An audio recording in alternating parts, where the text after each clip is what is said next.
Hello, everyone. I feel like this is too high, but that's okay. We're just gonna go with it. So, we have another live, a last one for the month of May, and I will be speaking with Danet. She works for Acure Insight, which is ocular melanoma. I know about ocular melanoma. I know what I've read about, but I have never spoken with someone directly who has this in their day-to-day life. I'm very interested and excited to hear her side of her journey, what she's been through. Thank you very much. I appreciate your support and watching all of my stuff this month and supporting my page. So thank all of you. Looks like she is ready to join in. So let's go ahead. So yeah, here we go. I'm excited. Last one for the month. Hello. Hey, how are you, Katie? I'm doing well. Can you hear me okay? Everything's good? Yeah, I can hear you good. Hear you Okay. well, all the things. Good, I'm good, gonna hope good. my kids listen and don't interrupt me, but if they do, You know what? It's totally it just fine. Love to happens. see him. Don't even sweat it. It's totally fine. You got to do what you got to do. Kids come No, for first sure. always. Well, So thanks for having welcome. me. Thank you. Yeah, I'm Yeah, so thank glad you. you're here. Um, so I'm gonna say your name, Danae. Is that correct? Did I say it right? Yes, it's Danae. It does Good, not look the perfect. way that it sounds. That's I'm gonna turn on I my appreciate light. you There we go. letting me know about that because that helps a lot. I hate to pronounce anybody's name wrong. So, Well, and I felt um, so bad. I was like, oh crap, I don't even know if I remember your name right now. I knew it was I don't put Shady, but my I think we had talked about it other places, not on this page. yeah, and I don't necessarily put my name out there a ton, so I wasn't offended by any means. It's totally fine. Well, I appreciate you having me. And I'm glad that we Yeah, connected like when we did. I honestly, I yeah. feel like I know we were kind of briefly talking about it, but I think it was, I feel like it was right after my diagnosis. Like, was somehow you found my page, probably because I tagged melanoma or something. Um, I think I'm not so. sure if you remember or if I don't know if I followed you or you followed me from my personal page, but I that think was, I found you, that might have been. honestly. Yeah, I feel like that was accurate. Every once in a while, I do go on like random, searches for people to try and just, connect. So I think that's how it went. And yeah, I'm real excited to hear about ocular melanoma on a more in-depth level. I, of course, read about it. I was saying this prior to you coming on, but of course, I read about it. You can get all the facts that you want, but you never really know what it's like or how it is to experience it until I speak with someone. So I really appreciate you coming on and telling your story and about a cure insight and everything that you have to offer. So if you want to just dive into your story, let's just go after it. Yeah, so it's interesting because like you said, kind of on your page, you don't really share about your name, you share about your story, but you also talk a lot about melanoma. Like on this page, on Acure Insights page, my goal is to share other people's stories. So I don't really get to share my Mhm. story very often. I do in bits and pieces, but I'm sure it kind of doesn't make sense. So um, Right. my story started honestly, like just when I was postpartum with my third. Um, I had had a crazy summer, like we all did in 2020, and hmm just was trying to figure out how do I keep my kids busy? What are we gonna do? Like, no, no activities were happening. It was kind of a little bit of a crappy, crappy summer. We're lucky Right. enough that we have a pool, so we try to take the kids swimming a lot and do all the fun activities. But at one point we got to a point where my mom was just like, let's get out of town. Let's go somewhere cooler. Let's just go take a family vacation. Everybody's invited. Come to this cabin. We rented it out for Dad's birthday for the weekend. Actually, I think it was for the week. So hmm I just kind of like just decided, okay, we're gonna go do this. Um, I had been dealing with some other medical issues. There was a suspected fibroid or cyst or something in my pelvis that my OB had found prior to Wow. that month, like early on in July of 2020. And so I was kind of grappling with the unknown of like, okay, do I have cancer in my pelvis? Like, I don't even Right. know. We don't know what this thing is. Um, Right.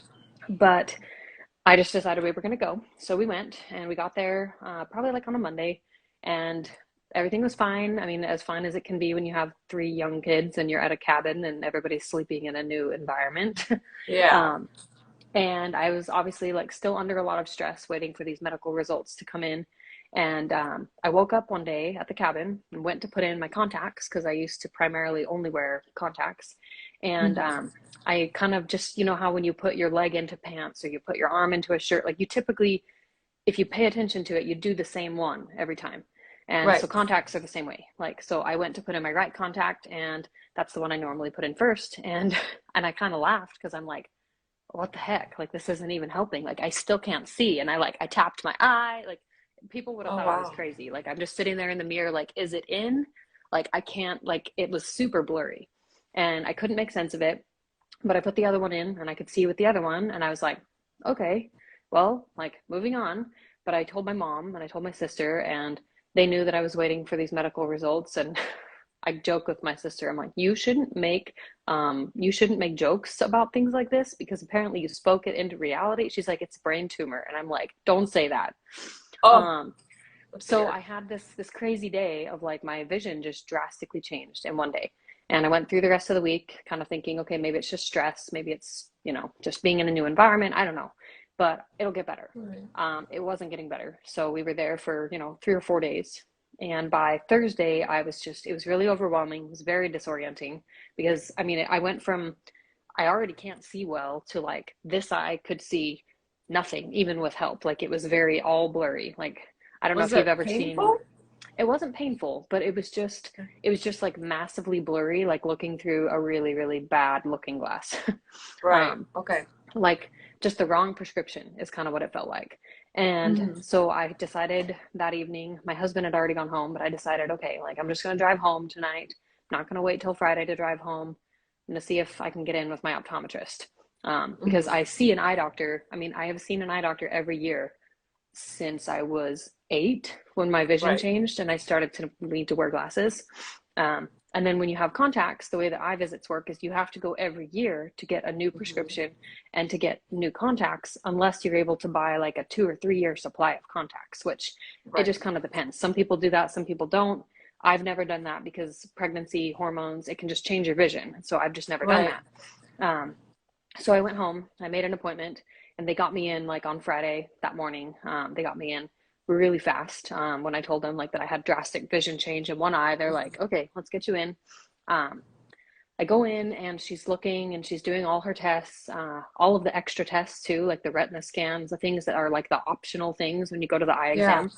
And she basically did the extent of the testing that she could do in her office. And she said, I can't really see anything in this eye. And she showed me a Okay. comparison of like the inside of the eyes. And one was all golden and looks like an eye inside. And then the other one had this huge shadow. And she was like, I don't know if this is blood. I don't know if this is fluid. Like, but I think you have like a retina detachment and you need to go see a retina specialist like right away because retina How much of detachments. your eye did it take up, if you don't mind me So asking? like I can send you a picture so you can share it later if you Okay. want. But Yeah, that'd be the great. picture, if you have a picture like this big, and this is, Hmm. roughly the circle of the eye, the shadow took up probably about this much Oh, of the eye. wow.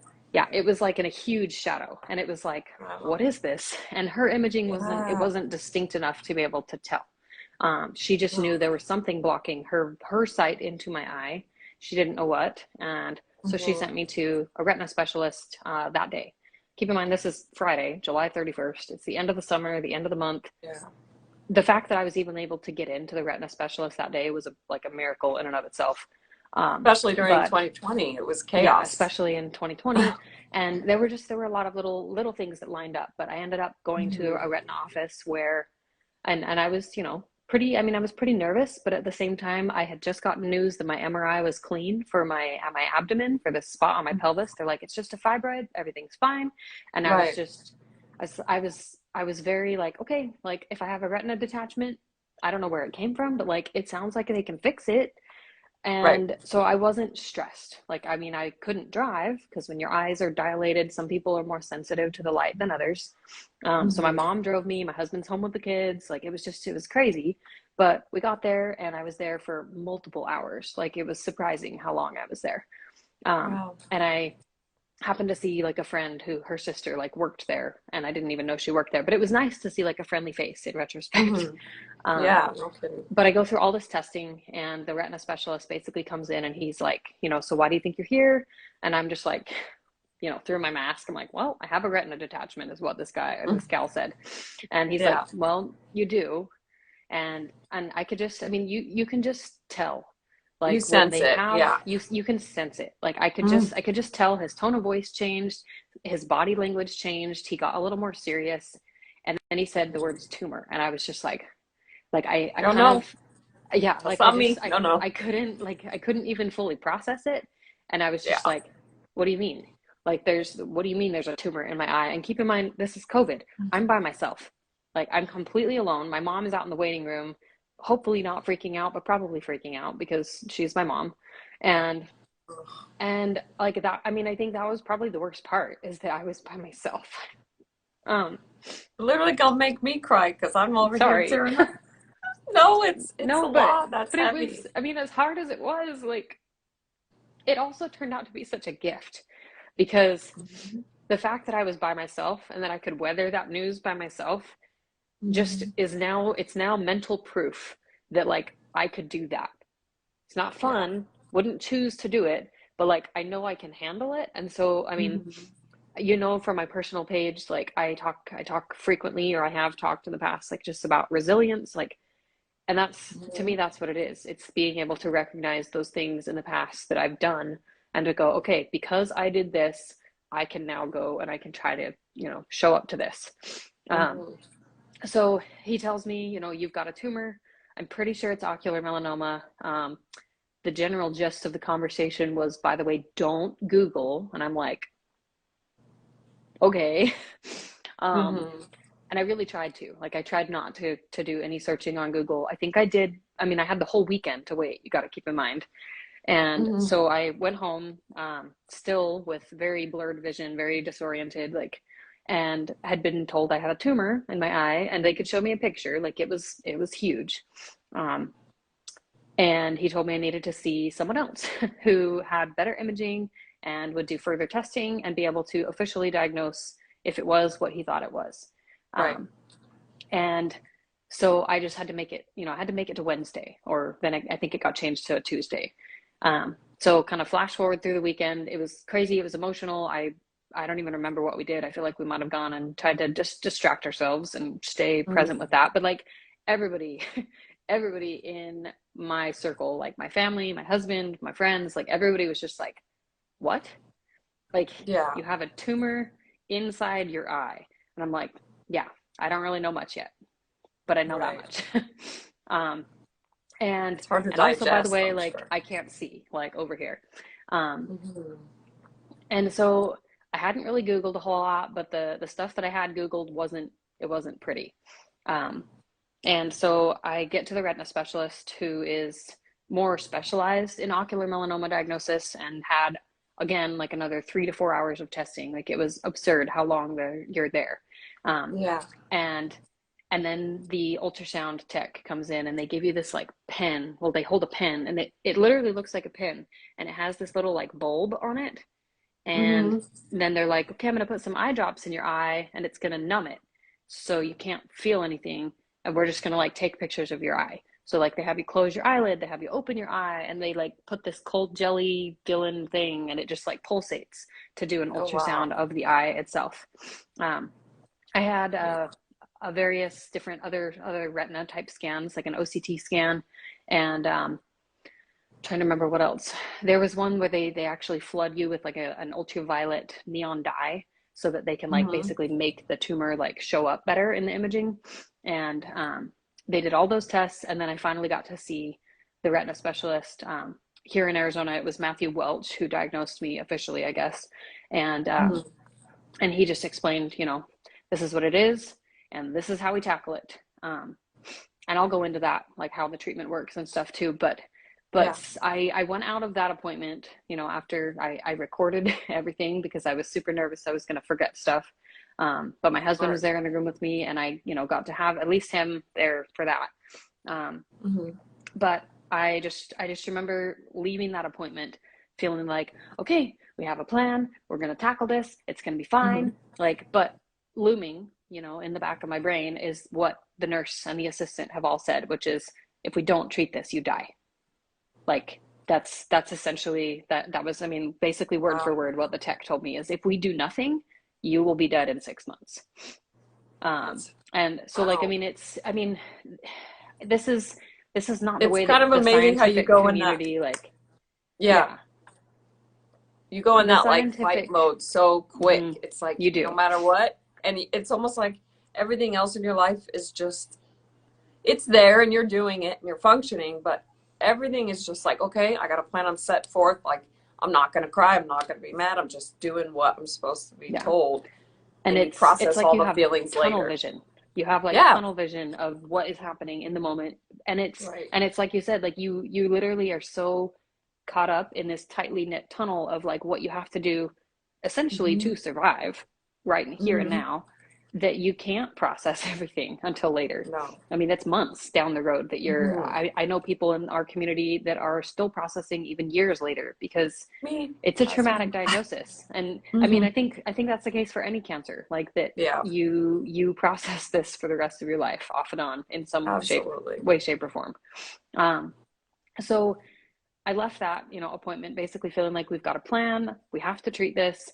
um and then I got really really worried about the type of treatment, and was trying to like learn more about it. But it's, you know, because it's so less known. Yeah. Just for background, for factual background, Mhm. ocular melanoma is diagnosed in 6 in a million people. Like, six Wow. per 1 million people get diagnosed. So it's a very rare cancer. Right. Um, for someone as young as me to get diagnosed, just for reference, I was 28 at the time of diagnosis, turning 29. Um, Someone as young as me, someone under the age of 50 or even 60, it's even Hmm. lower. It's like maybe two or three of those million.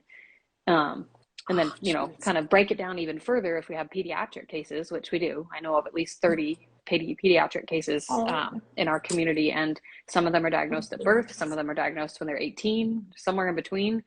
And they're like less than a person. Like, that's how small of a percentage our pediatric cases. So, like, wow. to find information even on Google about this is Right. difficult, to say the least. And to find a It's doctor who knows what to do can be difficult. right. Um, and just to find, you know, to find information, to find people who have experienced this, and just to be able to like process, like, okay, what did you do, why did you do this? It can be Yeah. really really hard, even with Facebook, even with social media, all of those things. So like, I hoped that I would find more people, but like, Hmm. and like with that tunnel vision, I had no guarantee that I could find anyone right away. I just had to make Right. decisions, and I had to educate myself.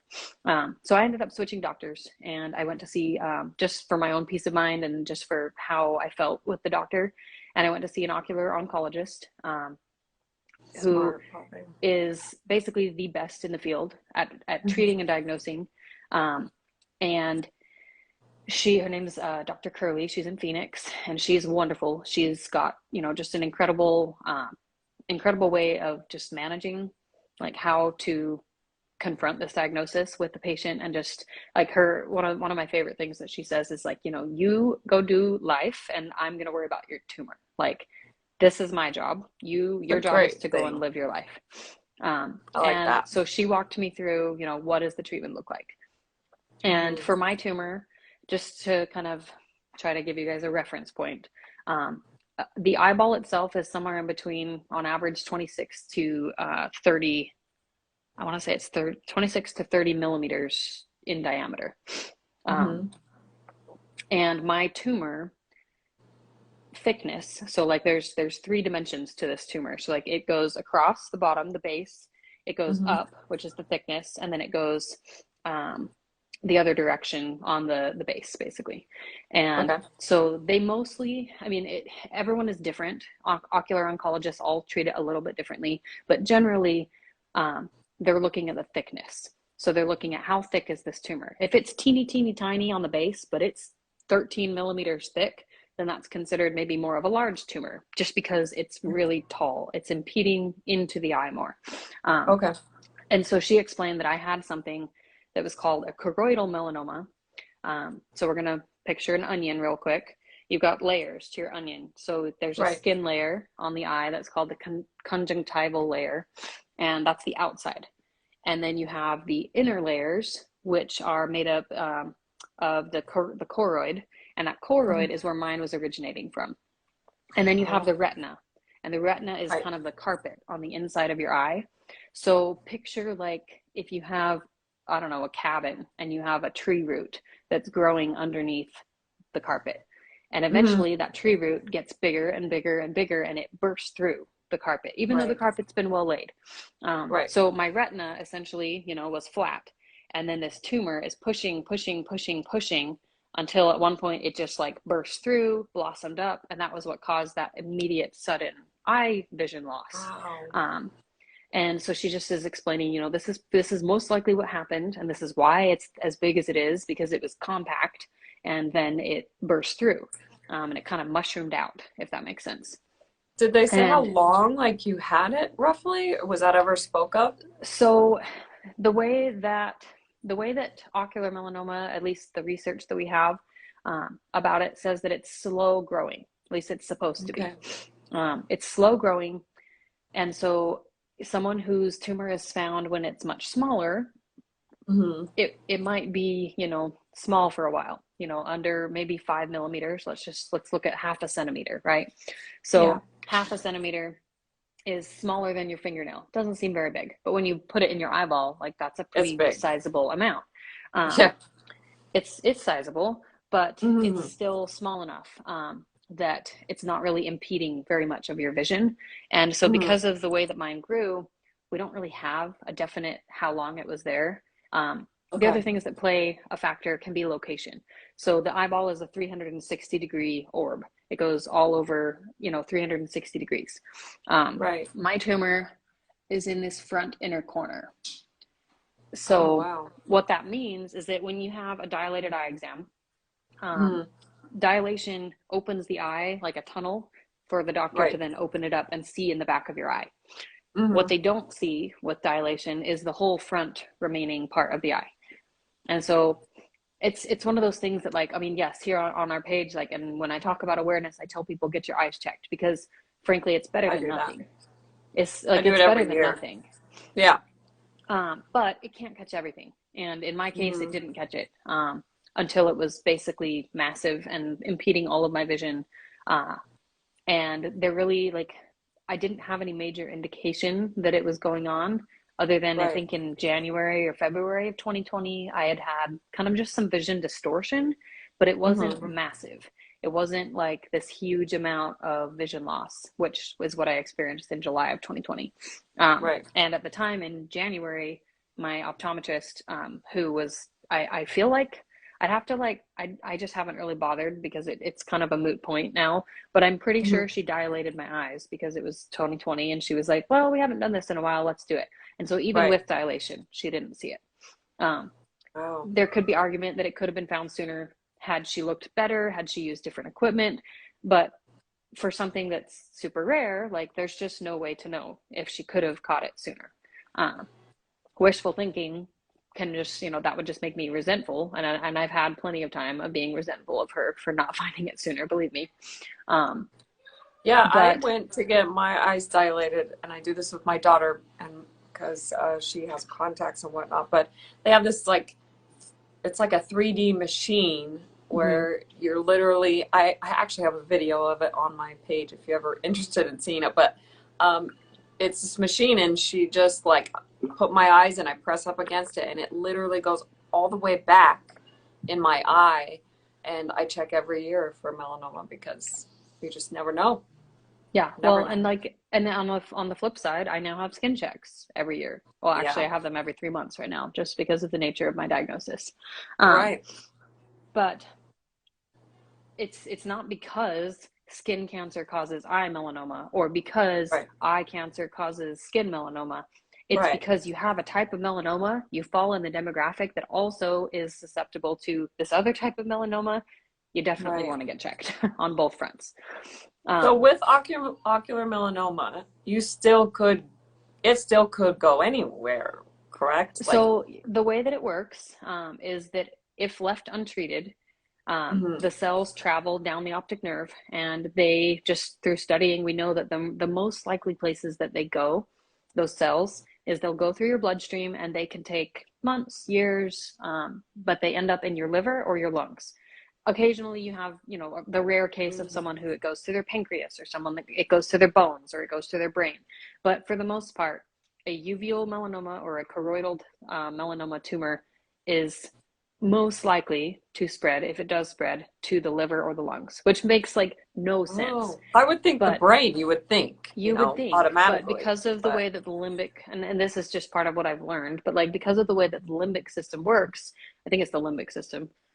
I don't know, but whatever system, the nervous system that yeah. your optic nerve is connected to, is connected directly to the liver and the bloodstream. Okay. Um, and the liver is the place that the uveal melanoma cells like to live if they're going to spread. Oh, And so they can, interesting. it's very weird. It doesn't make hardly any Yeah, sense, but you can I would have never imagine, guessed. like, historically, like 30, 40, 50 years ago, people were dying, and they're like, why are they dying of liver cancer? But it's Yeah. not liver cancer. Like, it's melanoma, it's in their liver. Where is it coming from? And Oh, so it's taken wow. a long time historically to find out, where was this actually originating from when people would die from this. Um, Right. so back to treatment. In the past, your only options with a tumor the size of mine, which it was 13 millimeters thick, so it was over a Wow. centimeter thick, um, Yeah. and that's roughly half the diameter of your eyeball, like pretty close, if I'm doing my math correctly, which I mean I could be wrong, but it's massive, Yeah. and it was considered large, but it wasn't considered like supernova is what they call it if it's bigger than that. And Right. and so my doctor told me that I had basically a couple options. I could vote for enucleation, which is where they take your eye out itself and they just take the whole tumor, the eye tissue, everything. And then I would eventually be able to get a prosthetic, or I could do something called brachytherapy or plaque therapy, and that plaque would, basically be a dose of radiation, radioactive seeds, that would be surgically sewn onto my eye, shielded by like a gold plate, and left there for 7 days to treat the tumor with like direct radiation to the tumor. Where um, does this gold plate go? so we're going to go back to the onion analogy. Okay. Remember, the eye has layers, Yeah. and so the skin layer, that conjunctival layer, that outer layer, is what they can actually, with precision, with the right tools, with obviously training, an ocular oncologist, an ocular surgeon can slice just that layer, and then they Wow. can thread something underneath it so that the plate can sit under there, and then they stitch it closed. So Holy. just for thickness reference, stack like 3/4 and then make it about 20 milliliters long, so 2 centimeters long minimum, Okay. um, because it had to be bigger than the base of mine. Mine at the widest part was 17 millimeters. So they said my plaque was about 20, 22 millimeters across. And it Hmm. was, I want to say like probably pretty close to that, like 15-ish millimeters wide. Think like a flattened penny from SeaWorld, and then Hmm. stack it the thickness of 3/4 and bend it around your eye. That's what Wow. a plaque is. Um, Wow. and so the plaque like goes around your eye under that conjunctival layer. I'm pretty sure it's that layer. I could be wrong, so don't quote me. Hmm. But but it goes under a thin layer on the top of your eye that can, it can withstand that, and it sits there. Um, Okay. and so I had, kind of like, I mean, it was very creepy looking. The times that my eye could even open, it was Yeah. like from here all the way over here and back, like where I couldn't see was covered in this gold plate. Um, Wow. So that's and what you ended up doing. so that's what I opted to do, mostly Okay. because if there was a chance of saving any of my vision, just because I Hmm. was young, because just because I was younger. Oh, She's like, if yeah. there's a chance of saving your vision, like let's give you that chance if you want it. Agreed. Um, and also just like saving your eye, like, I mean, You I got think you small can, babies. yeah, like I I mean, get I've got that. little babies, like, but like if you really think about it, like, I mean, so many cancer patients go through treatments and they lose their hair. I love Mhm. my hair, and to lose my hair, like, I would be devastated. Like, I would be absolutely devastated. It's And I hard to think lose that your hair.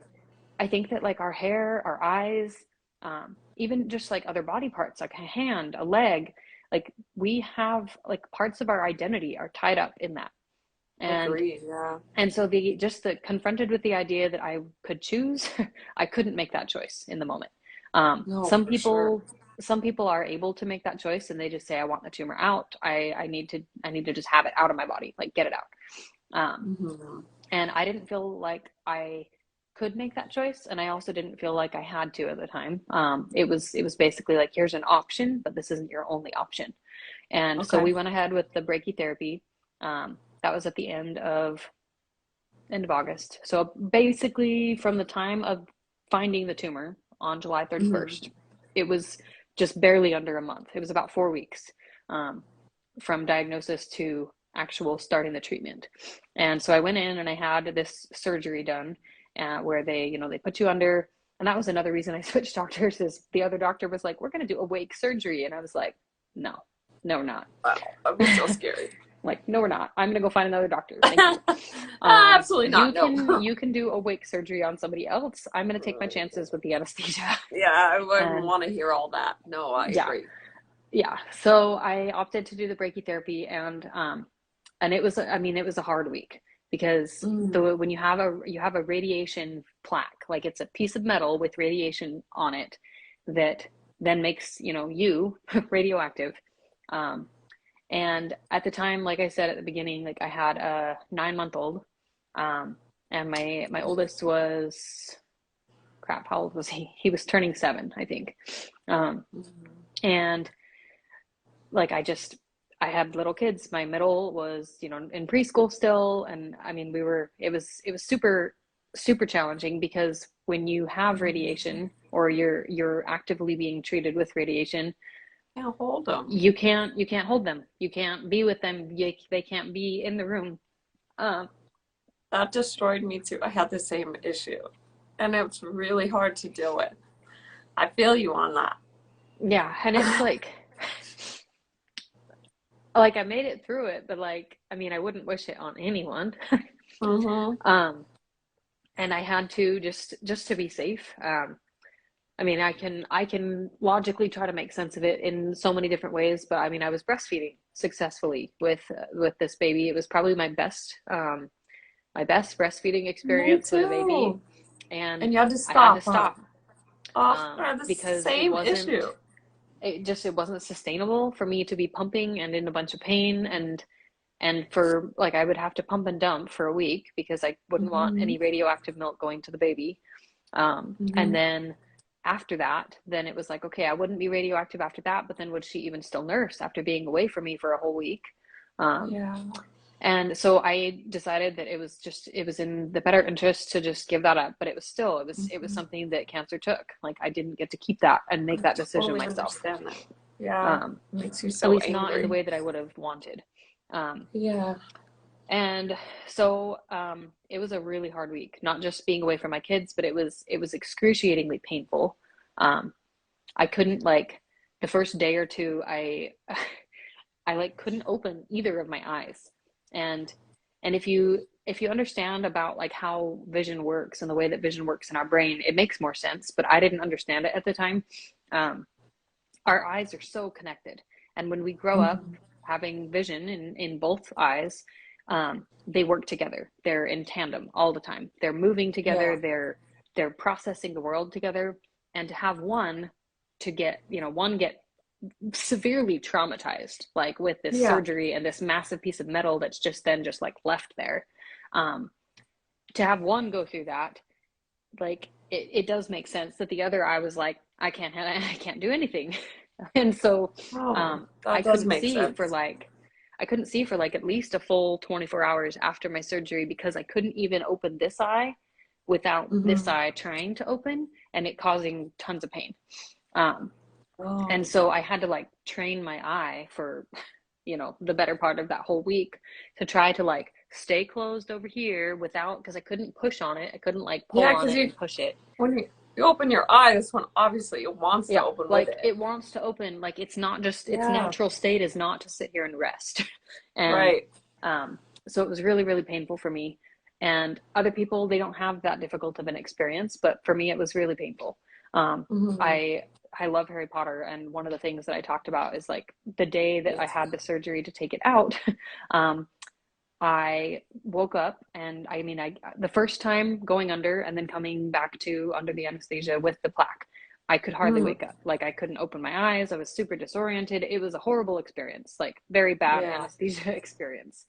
Um, and then the second time when I went under and she removed the plaque, and then I'm, done with the treatment basically, and it's just healing now.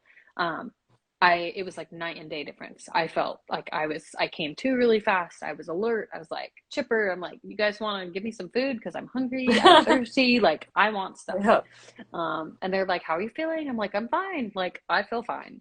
Yeah. It was kind of like Great having feeling. the Horcrux from Harry Potter and then not having the Horcrux. Like it was Right. gone. Like that weight was gone, and the Hmm. just it was no longer painful. Like it was just a night and day difference. It did look very drastically different, and that's just been a really hard thing to get used to over the last almost 2 years. Um, Oh, but your eye itself was yeah, just the looking eye different. itself, like after treatment, like it basically looked like this, and it was like Quasimodo eye, like it was very puffy and swollen, like it looked Yeah. like I had a black eye for, at least a couple weeks. And then it Uh-huh. just gradually got better over time. Um, but being patient with, someone telling me, because I love my eye doctor, but eye doctors shouldn't say anything about how long it takes. They're like, "Oh, the eye heals so fast." I'm like, Yeah, right. no, no, it doesn't. Not Never not is the fast in my case. terms. Fast in my Yeah. terms is like under a month, maybe Right. 6 weeks. My eye took probably the better part of 6 months to really open and to like, and Yeah. that's just physically looking better, Yeah. from the outside, from someone looking at me. And so now, for the most part, like people don't really notice it, just because it doesn't bother me as much anymore. It's also not as Yeah. noticeable. But if you get like up Close and enough. close, if you get up and Yeah. close, you can tell. And there have been a few side effects that I've had. Like I have a cataract now in this eye that is really bad, Uh-huh. that we can't treat because my tumor was so big and the radiation was so big and the cataract is so big that if we were to do anything else to my eye, it would cause my eye pressure to basically like explode. It would be really bad. So I mean, When your I'm vision just today is. oh, my vision today is gone.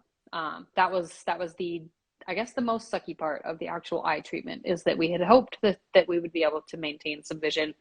And Hmm. by the time I had the plaque taken out, the combination of the radiation damage plus, just the way that a retina detachment works is that a retina Right. detachment, like it scientifically has to be attached again as quickly as possible. And mine was, the better part of six weeks out from an initial tear to being able to even attempt to fix it.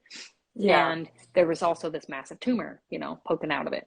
So like the chances of saving my vision were pretty slim, but we kind of hoped that maybe something would still be sustainable. Um, I had like a weird shadow for a while. Like I could hold up my hand and I would like test. I would hold it up by the Yeah. light and I'd be like, "Can I still see the light?" But Yeah. I couldn't make out anything. Like if this eye were damaged, or vision was gone completely, this one would be useless. Um, I Okay. would be completely blind if anything happened to this eye. And I've been really fortunate that, like, side effect wise, I haven't had any pain. I mean, I get really, really dry eyes. I usually wake up multiple times in the night, just like with super dry, achy eyes. Um, if I'm Yeah. like, on a computer or on my phone a lot, just kind of not blinking and not using eye drops, like it tends to cause that just really kind of sticky, dry feeling. Right. But for the most part, other than dry eyes, like I really have been fortunate. Um, Among the thousands of people that I've heard from in our community who are not as fortunate. They go through a lot of Yeah. pain, whether they have the eye enucleated or they have the eye treated with radiation or not. Um, so I feel like Yeah. really lucky in that sense that, for right now, I mean, it's been almost 2 years and I haven't had any pain. And I talk about it all the time that I don't have any pain, so I don't feel like I need to like knock on wood. It's been Yeah. it's been stable. Um, So but then I mean, you're 2 years essentially yeah, cancer free. yeah. Okay. And the good That's good news news. is that the treatment did work. So Hmm. the eye itself, the tumor in the eye is dead, and it's Good. shrinking. It continues to show, no activity. Um, And so now, because of the cataract, as of March, like my oncologist can only check my eye for the size of the tumor. She can't do the imaging anymore, because the cataract is in the way Mhm. of the imaging. The Oh, pupil okay. is where a cataract originates. So that when the pupil is distorted, you can't get those pictures like they can from Right. the digital images that they can open the eye up. Um, Yeah. they can't do that when there's a cataract in the way, but thankfully, because my tumor is in the front quadrant of my eye, she can still do ultrasound. She can still monitor it that way. Um, Oh, okay. so I guess kind of the last piece of this is just to talk about, like, okay, like I went through the month of all of the treatment and all of the scans and all of the full body, everything to figure out, has this cancer gone anywhere else? In that process, I found out that I have 7 hemangiomas. I don't know if you know what those are, but hemangiomas are basically like, they're like little birthmarks, is kind of the way that I've come to describe them, on your liver. So they're telling me, I have this high risk thing that can spread to my liver. Although also, here's these 7 little blips that just have, apparently you've been born with them, but we just never knew about them until we started to scan your liver with an MRI. But they're fine. It's fine. Oh, love Um, that. so so that's been fun. Like, just trying to because we had to stabilize. Like, um, we had to get imaging to, what's the phrase? Get a baseline of my liver and, like, know, like, what does it look like before any cancer has spread, and then also, are these things cancer or are they not? Let's wait 3 months to find Yeah. out. And that waiting game, just the scanxiety, like, I mean, it's a lot. Um, You and have a about question here too. Oh, I don't know if you yes, see that's a that. good question. Actually, I can see it now. I just had to tap it. Okay. Okay, so she asked, will the tumor eventually fully diminish over time? So the way that radiation works is it has a half-life. So the radiation is always going to be in my eye, working to diminish and kind of kill the tumor. Um, right now, if you think of, like, the tumor being shaped like this, it's shaved off maybe like that much so far. So the radiation has caused it to shrink. Um, let's see, it was 13 millimeters thick, and now it's like around 8 or 9 millimeters, if I'm remembering correctly. And I have another scan later this next in June, and they'll check it So, again to see, like, how big okay. it is. But it's gradually shrinking. The idea would be that by the time I'm 110, it would be completely flat, but we don't have a guarantee of that. I mean, I know patients who have had radiation and they're 8 years out from radiation and their tumor is frozen and it's just stayed exactly the same shape and size as it was to begin with at diagnosis. And the radiation just Wow. froze it and it's never come back. It's never shown activity or growth, but it's also Just never shrunk. stable. Okay. Um, and Wow. so it's just interesting. Like, the body, everybody's body is different. Everybody's eyes treat it Yeah. differently. And some people will have the scar tissue that stays as big as it was at diagnosis, and it's just scar tissue. Other people, it will gradually shrink and kind of become like a scab on the inside of Yeah. the eye. Um, Right. I think that it's more common to see that with smaller tumors. They'll see faster shrinkage and they'll see it become kind of like a scab on the inside of the eye. It will always Right. be there, but it will hopefully never, show activity again. And brachytherapy is new. I mean, it's recent, and so, just the idea that someone can have a smaller tumor treated and still maintain vision is a miracle, because in the Yeah. past it was, Sounds if like you it. had a tumor in your eye came out. So, like, Yeah. it didn't matter if it was small, medium, or large, it came out because they didn't know what else to do. Um, so after the treatment was over, I had a fine needle aspirated biopsy done, and sent Mm. out to Castle Biosciences, who does a lot of the biopsies for the uveal melanoma community. And basically, they test like a needle size amount of the tumor, and they test the genetic Mm. makeup based on tons of different studies that have been happening over the last, I don't know, 50 years, let's just guess. I'm probably saying the wrong dates, but lots of research has happened gradually over time, that's led us to be able to have, in the last, I want to say in the last 10 years, there have been biopsies that have been able to be done, and to try to predict, what's the likelihood or what's the stage of this cancer and what's the likelihood of it being in your eye and then going somewhere else. Um, Yeah. because, and this was That is this a was big such fear. a, well, it's a fear, but it's also, like, it's such a challenge to understand, because so many times when you have the local tumor treated, it treats it. Like if you say you have a tumor in, I don't know, the outside of your ear, right? You get that tumor removed. Maybe they shave off a part of your ear, the tumor's gone. Yeah. And then they're like, okay, tumor's gone, cancer's gone. Except that that's not how it works because the Yeah. cancer cells could have spread and we just couldn't see them. Of And course. especially with the way that ocular melanoma works, the uveal melanoma cells are really, really good at hiding. And so they test the biopsy material to see, where is it going to land. And there's class 1, 1A, let's see, class 1A, and it's PRAME negative or positive. Class 1B, PRAME negative or positive. And then class 2, they do PRAME negative or positive in class 2, but class 2 almost always just are more likely to have metastasis. Wow. And so you get those results. For some people, it's a few weeks. Some people, it's a few months. It just kind of depends on how many biopsies they're doing. But my test results came back, and my oncologist here in Phoenix, I see Dr. Moser, and he called me and he just, he explained that my biopsy had come back and that it was class 2, which I think that most of the people in my kind of treatment field, my treatment team, Hmm. suspected that it would be class 2 just because of how big it was. Right. But until they get the result of that biopsy, like they just never know. So what does class 2 mean? Um, Class 2 basically means that it is considered like the stage 4 cancer in your eye. So it's the most progressed that it can get in your eye and the most dangerous point that we know of in research that the cancer has reached as far as its capacity to basically send off messenger cells to other parts of your body that then can spread later on. You The have another sucky, question too oh yes, that's a good on question. genetics. Yes, Sorry to speaking about interrupt you. genetics, no, it's fine. So when this test is done, they actually test the molecular. It's I just did a podcast actually on the Acure Insight podcast about this.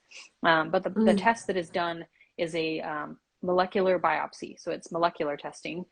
And they test some of the genetic aspects, but because it's so rare, um, and cases of it being, someone who's like maybe their mom and then also them had it, are so Hmm. few and far in between. Like there just isn't enough known to say it's Yeah. inheritable.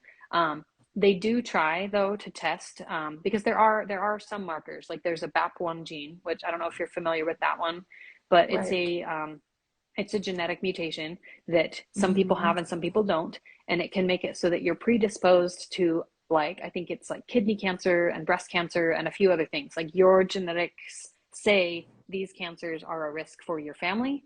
And if you test BAP1 with an eye tumor, they recommend having your all of your family members, immediate family members, also have BAP1 testing done, because if they carry the gene, they would want to be monitored. They would want to be Yeah. having those cancer risks addressed basically by a care team, Right. because the BAP1 gene is a more dangerous gene. So some rare Hmm. people in the class 2 community have this BAP1 gene. Mine came back class 2, PRAME positive, no genetic markers.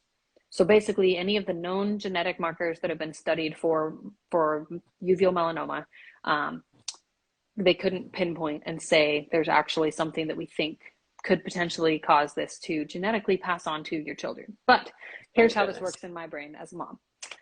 I'm not going to take a chance. I'm Yeah, not going I to take get a that. chance.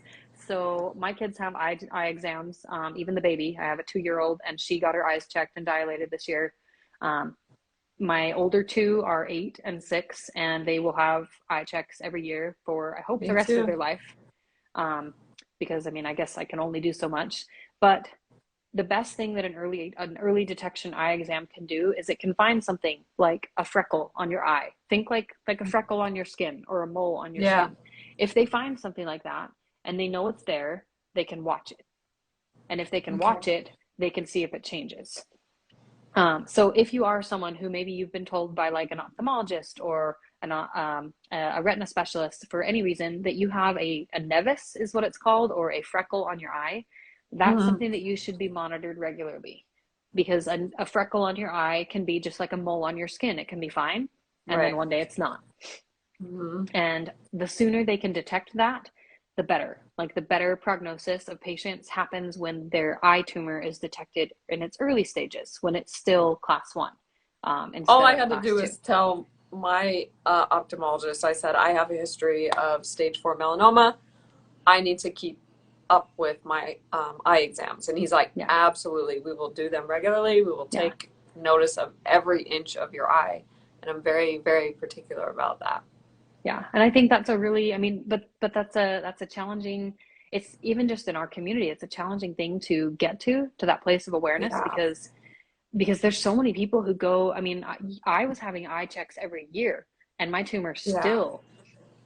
still got, it still got missed. It still wasn't found fast. And that's Um, why I wanted to do this live, is because I really want to have people hear what this is like and what they can learn from it, yeah. because ocular melanoma is rare and it is talked about, but not nearly as much as melanoma and basal cell, and even them is still not enough. So I Yes. really Well, and wanted to I think highlight it's that. Michelle. She pointed out that if you have a nevus, getting a B scan is recommended.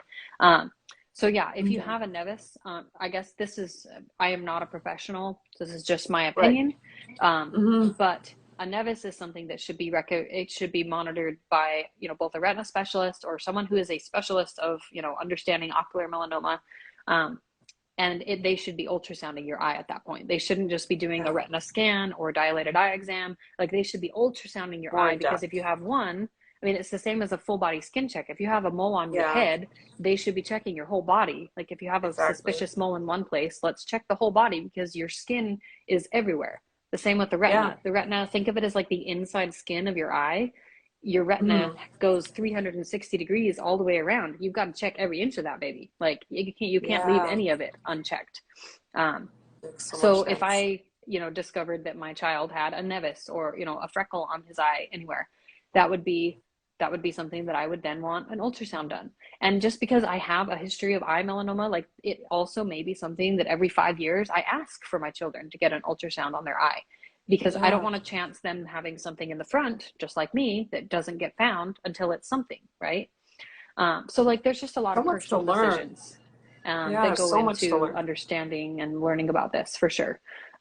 But at a bare minimum, having an annual eye exam, getting your eyes dilated, having Is that retina important. image um, is yeah very important. It's Very essential. important. There's so much to learn on ocular melanoma. My goodness, it's Yeah. like Oh, we there could really talk is. about it for hours. There's so Um, much in depth of what to do. And I do want to touch a bit about Acure Insight and what you do for them, and how you got in touch with them. So maybe you could sum that up in the kind of a condensed yeah. version. So when I was about 6 months into my diagnosis, there Hmm. was, I was making social media connections, lots of people reaching out saying, "Hey, I have this too. I have this too. I know somebody who has this." That's been one of the Yeah. big gifts of social media is that kind of connection. Hmm. And I had gotten into a couple Facebook groups, which, obviously were just triggering and a roller coaster to be a part of sometimes. Yeah, But I couldn't handle because those. because I mean, like you're processing your emotions later, like you already went through it, but Yeah. then to see someone else in the middle of it, it just brings it all back up.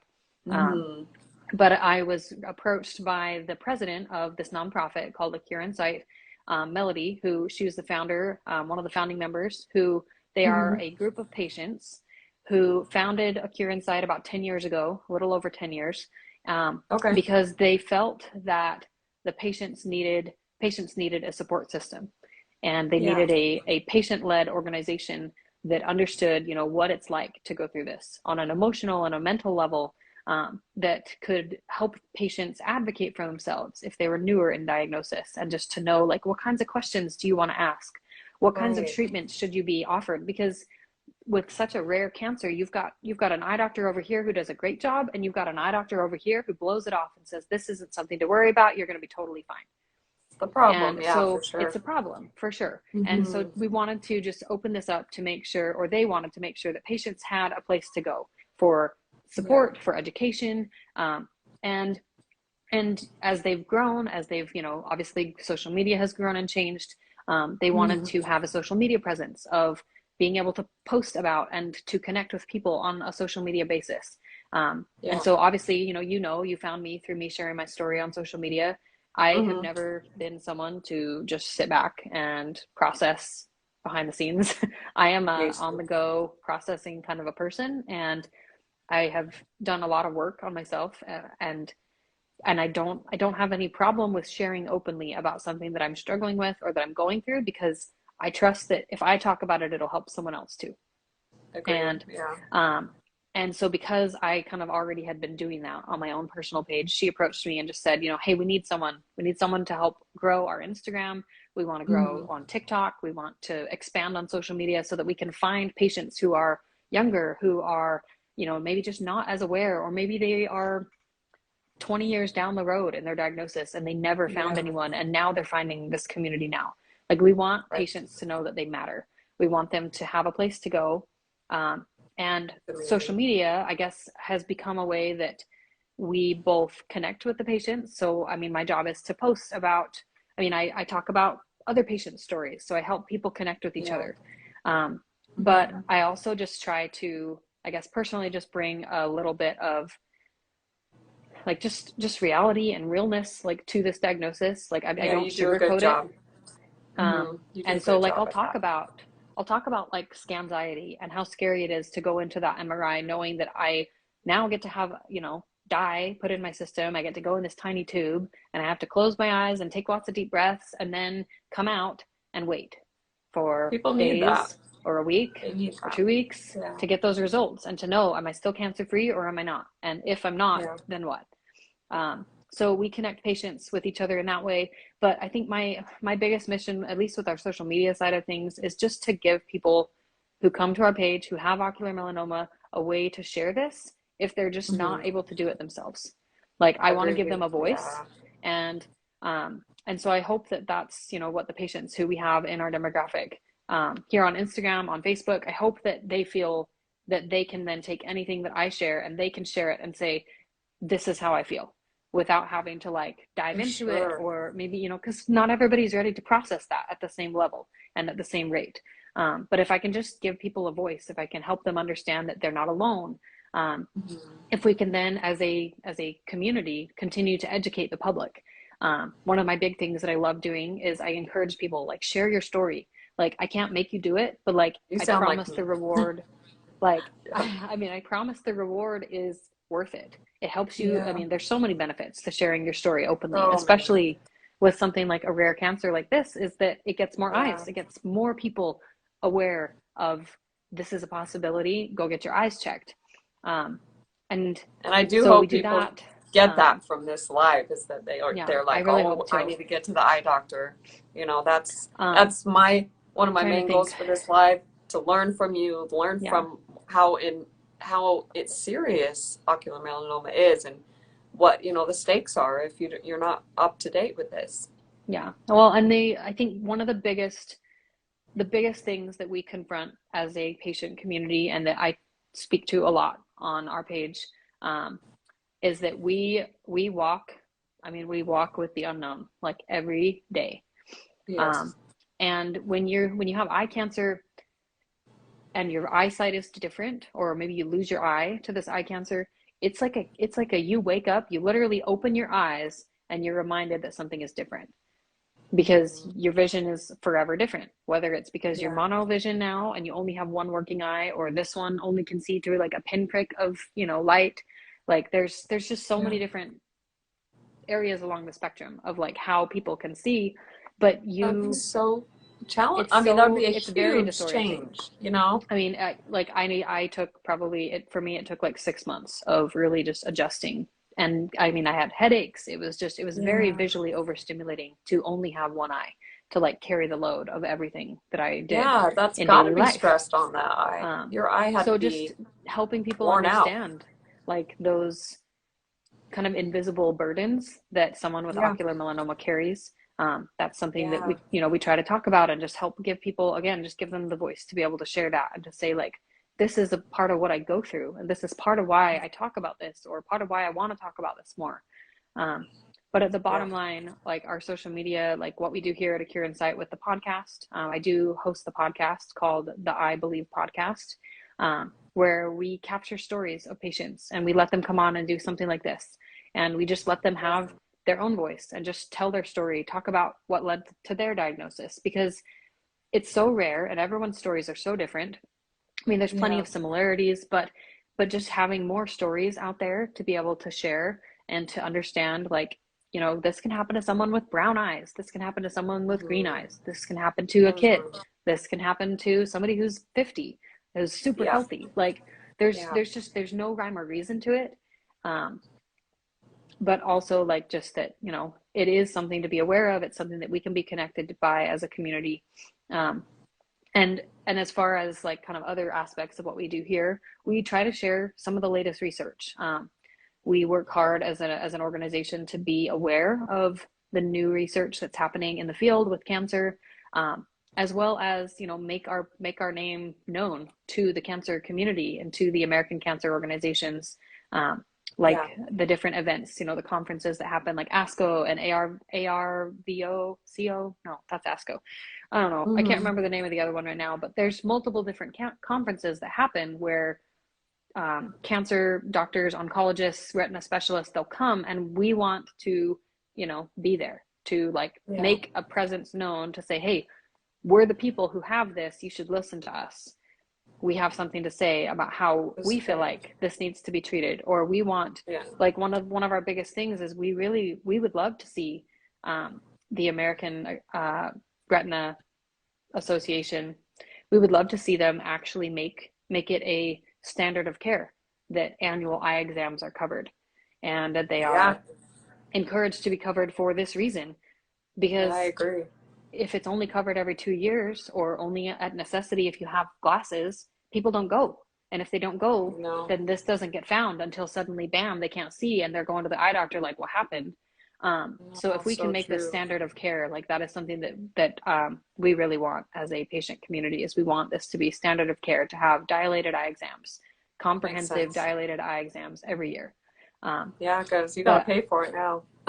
yeah, yeah, it would be so great if we could, you know, get the pharmaceutical side of things to cooperate more on the insurance side of things. But the Yeah. only way that happens is if we talk about it more. So No, yes, we well, I talk about it mean, more. yeah. Well, if there's anything along the way that you feel like I could help with, obviously let me know. I'd love Yeah, to no, do for what I sure. can I on my mean, end. like kind of like what we talked about a little bit ago, one of the reasons that I wanted to do this live um, is because, you know, the demographic of people that it's more likely. I mean, it's not like a guarantee that if you're not in the demographic of a light-skinned, light-eyed person, that you don't get eye melanoma. You can still get it Right. if you are darker skinned and you have dark eyes. So go get your Right. eyes checked regardless of where you fall. But if you are Yeah. higher in that risk category, like someone with lighter skin, lighter hair, like any of those kind of demographic features, um, Mm-hmm. those are features that make you both susceptible to eye melanoma and skin melanoma.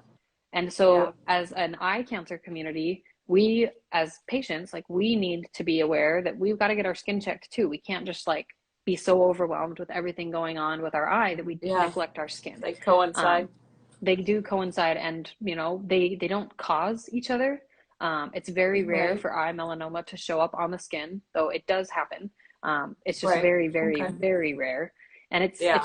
it's different. It appears different than like skin melanoma does on the skin. Right. And obviously, I know there's with melanoma, there's a bazillion different types of melanomas. There's cutaneous. Yeah. There's, you know, I All the mean, I can't even kinds. name all of them, but there's so Yeah, many of there's them. so many. So we want, you know, our patient community to go, and we want them having skin checks and making sure they're taking care Yeah. of their skin and their eyes. But for your community, we want you guys aware that you need to protect your eyes. You know, the sun Absolutely. does, the whether or not it causes cancer, the sun does so much damage to our eyes if we are not protected. So sunglasses with UV rays, um, wearing a hat if you can, you know, in the brighter parts of the sun. Don't look Taking directly at care of the your sun. eyes. Like, I mean, there's just a few things that if it does nothing other than just help keep your eyes healthy longer, like, why not? Yeah. And same with your skin. Exactly. If it does nothing other than help keep your skin healthy, why would you not do it? Um, Exactly. and Well so I said. mean, you know, that's where I feel like this is related, is that there are two types of Hmm. melanoma that appear very differently, and they're both very, very important to talk about. Yeah. Um, and the only way that we can talk about it with our communities is if they know it exists. Yeah. um, And having the two like ours, coming together and talk And about yeah, it. I and mean, just both like, let's sides have of a our, collision here. Let's talk about yeah, this. both sides of ours get to kind of hear and touch on both. So yeah, Yeah. So, it's I mean, incredible. that's mostly what we do. Like we just work to support patients in the ways that we can. We have financial aid for patients as much as we're able to offer. We That's have great. research projects that we fund. We do fundraisers of various different capacities throughout the year. Um, we like obviously like there's Giving Tuesday, but we do different events. Like we do 5Ks. Yeah. I think we have two 5Ks coming up in Phoenix, and we have one coming up in Texas. Not sure on the location for Texas, but um, we have patient support communities. I think we have like a weekly Zoom. Well, not I think I know. We have a weekly Zoom that happens every Tuesday just to support patients with ocular melanoma. But I That's guess if you're great. listening to this and you know someone who is newer to this kind of a diagnosis with ocular melanoma, or if you just are someone who has had this cancer and maybe you've been a survivor and you were told 15, 20 years ago, you're never going to find anyone else. Um, I hope you'll come and hang out and talk with us and Yeah. just get to know us, because you're not alone, and Hmm. we want to be there for you to be able to like process what happened in your life. And we're so glad that you're here if you are here Yeah. 15 to 20 years later. Um, because this is the kind of thing that, you know, like I said, we are stuck in the unknown because we don't Yeah. know for sure who's going to spread and who's not. And if it does Hmm. spread, we don't have a lot of options. um, Yeah. so you know, that's part of the scary part of having these scans, whether people have them like me every 3 months or every 6 months or once a year, is you don't know for sure if your cancer could be one of the lucky ones that it never Yeah. just never spreads, but they don't really know why. And maybe one day they will know why, because you'll be alive and they'll be Yeah. able to study it and figure it out. but but More if you are one of information, the the better. people but if you are one Yeah. of the people that it spreads, it can spread within 6 months of diagnosis. It can spread within a year or two. Sometimes it can take Yeah. 5 to 10 years for these cancer cells that shed basically off your eyeball tumor. They can like Yeah. shed into your bloodstream, and then they just kind of lurk and they hide, and the immune system doesn't recognize them, and so they just get to make camp until they show Yeah. up one day on an MRI. So we want our patients getting those scans. We want people getting dilated eye exams, and we just want to make sure that people know that they're not alone.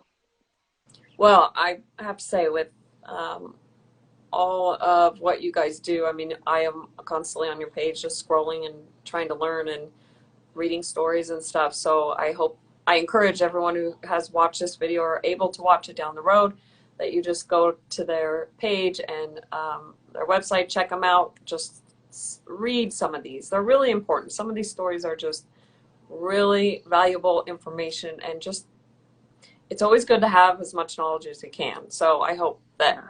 from this live, you guys have gained in the melanoma community what it's like for someone with ocular melanoma, what some of the things you've learned, and how you can just take it and give it to your family and friends. Let them know, like, everyone needs to know that it can happen to anyone. And no, if it does, you're never alone. There's just so many incredible people in this community that will stand by you, and Acure Insight is definitely one of them. So I appreciate Well, thank you. you so much, Katie, for having Yeah, me, and just for wanting to, make this something that we could collaborate on, and yeah, just kind of spread the news on both sides. Um, no, for I sure. really I appreciated appreciate you. talking to you. Yeah, it was you're very knowledgeable. I'm just like blown. I'd love to just, keep in touch and Oh, chat more. yes, I've no, got for like sure. 40,000 questions I can ask you. So, um, Well, feel free to, send those to me, and I if will. I can, like, I can even just type up a quick follow-up question. So if anybody has a question and answer, I can just type up something and just send it over for your questions, or anyone else who watches this video later, if they have big questions that they're like, wait, you Yeah. didn't cover this. Um, I'm happy to answer questions. Again, like you said, check out the website, acureinsight.org. Hmm. You can also obviously come to our Instagram, Acure Insight. We've got Facebook. We We've largely talked share about it across all. those same things, but we talk about the signs. We talk about the things to watch for. Um, Hmm. because if you and really, the I guess the best advice that I mean, I give this out, I feel like at least a couple times a month, is if you have questions or you're worried, you just go. Yeah. Like, don't Don't don't wait. hesitate. If you're worried, if you're hesitating, Like, just don't second guess yourself. If you think something is different in your vision, and it's especially if it's affecting one eye, it's always Trust your better to go gut. get it checked. Trust Um, yourself. That's what I always yes, say trust too. yourself. Don't Exactly. Trust hesitate. yourself. Trust your instincts. You're probably going to Um, be right. And even if you're wrong, you're better safe than not doing it. yes, So I love it. Yep, 100%. exactly. So, but we share Well, a lot on our podcast. So if you have questions, I may yeah. point you to the podcast or things like that. Oh, for But I'm sure. happy to answer further questions. So feel free to send Okay. those my way. And I hope you have Okay. an awesome rest of your day too. Yeah. And I'm proud of your kids, by the way. They did a great job. They did. I don't know They're what kind being of stuff babysat they're by the into, but TV. you know. They're in the TV. That's what they're into right now. Okay. Paw Patrol. It's fine. All right. Well, take care. I'll be chatting with you, I'm sure, along the way here and there. So take Yes. care. All right. You All too. right. Thank Bye. you.